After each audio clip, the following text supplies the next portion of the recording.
It happened in the middle of December, back when I was only 17. Every year, like clockwork, right before Christmas week, my mom had to leave town for a short 3-day business trip. It was just the two of us living in the house, so whenever she left, I was completely on my own until she came back. Normally, she'd head out a few days before winter break, meaning I'd be stuck at school most of the day and barely notice she was gone. But this year was different. She left the very same day our school officially closed for the holidays.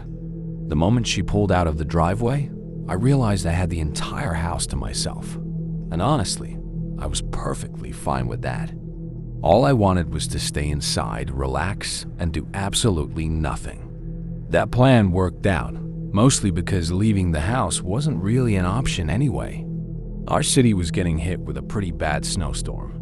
The streets were buried, the wind was howling nonstop, and everything outside looked cold and miserable. I made myself some of the food my mom had prepared before leaving, grabbed a blanket, and put on a movie I'd been meaning to watch. But I couldn't stay focused for long. Every so often, the wind would suddenly roar louder, and the snow would slam against the house hard enough to grab my attention. Each time I glanced out a window, the storm looked worse than before, like it was slowly swallowing the neighborhood. Sometime around 7 or 8 that night, I heard something that made me freeze. Footsteps. They were slow and heavy, crunching through the snow as someone walked straight up toward the front door. I could clearly hear their boots scraping against the ice, and then I heard them cough more than once. Whoever it was sounded close, like they were already on the porch. I had no idea who it could be. I paused the movie and just stared at the door, waiting for a knock or the doorbell or anything. But nothing happened. Seconds stretched into minutes, and the longer I stood there, the more uneasy I felt. There was something about the silence that didn't sit right with me. After what felt like 3 or 4 minutes of nothing, I slowly walked up and looked out through the front window. No one was there. What really confused me were the footprints. I could see a clear trail in the snow leading right up to the front door, and then another set heading back the same way. I knew for a fact I'd heard them walk up, but somehow I never heard them leave. That alone was unsettling. But what really bothered me was the question of why anyone would come up to my house in the middle of a snowstorm like that. The only explanation I could come up with was that maybe the storm had made it hard to see, and they accidentally thought my house was theirs. Maybe they realized their mistake once they reached the porch and decided to leave quietly so they wouldn't scare anyone inside. It felt like a stretch, but at the time, it was the only explanation that helped calm my nerves. Eventually, I pushed the thought out of my head and focused more on the storm itself. The power started flickering off and on, sometimes going out for several minutes at a time before returning. Watching TV became pointless, so I ended up sitting on the couch in the dim light, scrolling on my phone and listening to the wind beat against the house. It was probably around 11 when I heard a sudden, dull thump hit the side of the house. I brushed it off at first, assuming it was just something getting thrown around by the wind. But only moments later, the power went out again. Thinking the two things might be connected, I stood up from the couch. The sound had come from the side of the house, somewhere near the kitchen. I turned on my phone's flashlight and slowly made my way over, scanning the walls and floor as I went. I kept telling myself that the power cutting out right after the noise was probably just bad timing, but I needed to be sure nothing had actually hit the house. I didn't see anything out of place. Relieved, I started to turn away. Hey, the word hit me like a shock. I spun around toward the back door, and that's when I saw him. A man was standing just outside, pressed close to the glass. The porch light back there wasn't on, so most of his body was swallowed by darkness. The only thing I could clearly make out was his face, pale and motionless, staring straight at me through the window. "Hey, kid," he said calmly. "Can you open the door for me? It's freezing out here." As he spoke, His hand slid onto the door handle, and he gave it a slight pull. For a moment, my brain just stalled. I didn't move. I didn't speak. I just stood there, locked in place, trying to process what was happening. "Kid," he repeated, a little more firmly this time. "Please, open the door." Something about the way he said it sent a chill through me. Every instinct in my body screamed that something wasn't right. I knew better than to trust a stranger, especially one showing up unannounced during a blizzard. As I slowly started backing away, the man began coughing deep, rough coughs that echoed through the glass. But the second I put more distance between us, his expression changed. The calm disappeared instantly. His face twisted into something ugly, almost angry. "Open the ******ing door," he shouted. He slammed his fist into the door again and again, the noise sharp and violent in the quiet house. Panic finally took over. I turned and sprinted back toward the living room, grabbed my phone, and stopped in the hallway where I could still see the back door from a distance. My hands were shaking as I dialed 911. The storm was messing with my signal, and the call kept dropping before I could say much of anything. I tried again and again. Finally, I managed to stay connected just long enough to tell them there was a man trying to get into my house and that I needed help. The man kept yelling the entire time, pounding on the door and shouting things I couldn't fully make out. Then, just as suddenly as he'd appeared, he stopped. I watched as he stepped back from the door and disappeared into the blowing snow. The police didn't arrive until nearly 30 minutes later. I figured the storm must have slowed them down. I told them everything I could remember, every detail I could think of, and once they left, I immediately called my mom and explained what had happened. To this day, no one really knows what his intentions were. Maybe he'd been watching the house and thought he could scare or guilt me into letting him inside. Or maybe he really did need help, though I honestly doubt it. Whatever the case, I never saw that man again after that night. I'd been visiting my family for the holidays, and once everything wrapped up, it was time to head back home. The drive was a long one, about 10 hours total. On the way there, I'd broken it up into 2 easier stretches, but this time I figured I'd just push through and do it all in one shot. Things were fine at first. I settled into the drive, mile after mile passing by without much trouble. Then, somewhere around the halfway point, snow started to fall.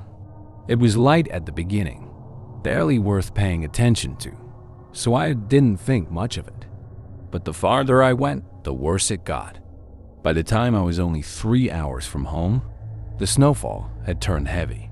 Thick flakes were coming down non-stop, and as the sun dipped below the horizon, the visibility dropped fast. It wasn't exactly a comforting situation to be in. What kept me going was the fact that there were almost no other cars on the road. That emptiness made it feel safer in a strange way, like I could focus entirely on driving without worrying about traffic. The snow made things slower, sure, but I was still confident I'd make it home before morning. Not long after the sun fully disappeared, and maybe about 30 minutes past the last town I'd driven through, I noticed something ahead on the road. A pair of headlights. They were the only source of light in front of me, cutting through the swirling snow like 2 dull stars. As I got closer, I realized the car wasn't moving at all. It was sitting at an angle across the road, nearly sideways, with its hazard lights blinking on and off. A man stood outside next to it, completely exposed to the cold. The last thing I wanted to do was stop. Between the freezing wind and the heavy snowfall, staying in my car felt like the safest option. But his vehicle was blocking most of the paved road, and there wasn't enough room to squeeze past. I slowed down and pulled over just behind him. The moment I stopped, the man started waving his arms and walked quickly toward my driver's side window. "My car slid," he said, speaking slowly like English wasn't his first language. "It got stuck. Can you help me push it out?" All I could think about was getting back on the road as fast as possible. His car didn't look buried or badly stuck, just angled awkwardly. I figured a quick push might be enough to get it moving again, so I agreed. I pulled on my hat and gloves and stepped out of the car. Instantly, the wind slammed into my face and snow soaked through my clothes within seconds. The cold was brutal. It made me wonder why he hadn't just stayed inside his car and called for roadside help instead. My fingers and cheeks were already going numb, so I hurried to the back of his vehicle, ready to get this over with. He told me to wait while he grabbed his gloves. Standing there in the darkness, I couldn't see anything through the car's windows. The snow and night swallowed everything around us. After waiting longer than expected, I glanced around to see what was taking him so long. He was still leaning into the front seat, like he was searching for something. But then I realized it sounded like he was talking. A moment later, he straightened up and turned to face me. Were you just talking to me?" I asked, half joking but already uneasy. He looked at me for a second, then shook his head. He said he was only muttering to himself. A forced smile spread across his face, and without another word, he walked around the car toward the back to help push. But something felt off. The entire mood had shifted, like the air itself had changed. His tone, his body language, everything felt different now. I hadn't been able to make out what he'd said earlier, but it didn't sound like someone talking to themselves. And if there really was someone else inside the car, then why was he out here alone in the snow, asking a stranger for help? Those thoughts started piling up all at once, and for a few seconds, I completely lost focus, standing there frozen while my mind raced. That's when I realized he was staring at me, not just glancing staring. The smile he'd had earlier was gone. In its place was an empty expression, his eyes dull and unsettling, almost hollow. It was like I was looking at a completely different person than the one who'd waved me down moments earlier. I didn't stop to think. I turned and hurried back toward my car. And then it happened. Multiple doors from the vehicle behind me swung open at the same time. 3 more men stepped out and immediately started moving toward me, fast. Adrenaline took over. I dove into the driver's seat, slammed the door shut, and I was grateful beyond words that I'd left the engine running. I threw the car into drive and sped forward, barely squeezing past them. One of them came so close, I thought I was going to hit him. I was terrified I'd slide off into a snowbank or get stuck trying to get around their car. The road was narrow, and there was no room for mistakes. Somehow, by pure luck, I made it through and kept going without looking back. I reported everything to the police in the next town I reached, but I never heard anything else about it. No updates, no follow-up. As far as I know, nothing ever came of it. My guess is that they were never actually stuck at all, and they left the moment I escaped. I still don't know what those men were planning. I have my suspicions, but if I hadn't trusted my instincts and gotten out of there when I did, I honestly don't want to think about where I might be now. This happened last year, near the end of November, during the very first snowfall of the season. The forecast hadn't made it sound like a big deal, just a light dusting, maybe a couple inches at most. I got back from work around 8 that evening, and by then, the snow was already falling steadily. I reheated some leftover pizza, settled downstairs, and stayed there for a few quiet hours, listening to the wind and watching the flakes collect outside. Around 10, I headed upstairs to my bedroom and sat down at my desk with my laptop. I hadn't even picked something to watch yet when I heard it. A heavy thud directly above me. It came from the ceiling. At first, I tried to brush it off. I figured it was probably snow shifting or settling on the roof. Nothing unusual, especially with the weather. Still, I couldn't fully shake the unease. This was my first winter living in that house, and the place definitely had its issues. A part of me worried about leaks, weak spots, or something going wrong under the weight of the snow. I forced myself to ignore it and went back to my laptop. Then it happened again. Another solid thud vibrating through the ceiling. This time, it didn't stop there. The noises continued, spaced out but deliberate, almost like they were moving in a straight path across the ceiling above me. Now, I was genuinely concerned. I stood up, grabbed my winter jacket, and quickly headed outside through the front door.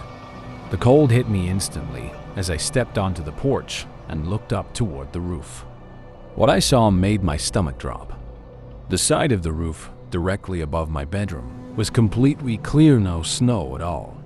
Every bit of it had slid off and piled up in a thick mound in front of the house. I glanced over to the other side of the roof, and that snow was still sitting there, untouched. I looked at my neighbors' houses next. Every single one of them had snow resting normally on their roofs. The way the snow had fallen from only one section of my roof didn't make sense. It didn't look natural, like something had either gone wrong structurally or something had caused it to happen. Whatever I'd been hearing inside had to be connected. With no answers to find outside and my body starting to shake from the cold, I turned back toward the front door. I stepped inside, quickly closed it behind me, and stomped the snow off my boots on the mat. Then I looked up. My heart nearly stopped. Water was pulled across the hallway floor, spreading in thin streams. I stood there in disbelief as I noticed it had already reached into the living room and even up the stairs beside me. That's when I saw it.